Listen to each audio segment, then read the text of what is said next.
Hello, আসসালামু আলাইকুম guys. আপনাদের দেখাচ্ছি 3 শতক জমির ওপরে একটা বিল্ডিং।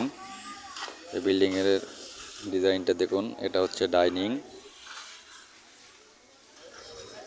আর এটা হচ্ছে টয়লেট,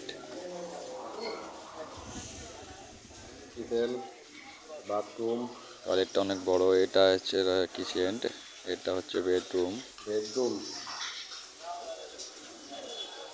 বেডরুমটাও বড়। এটা হচ্ছে বেডরুম। বেডরুমের পাশে বাথরুম, আর এই যে এটা বারান্দা।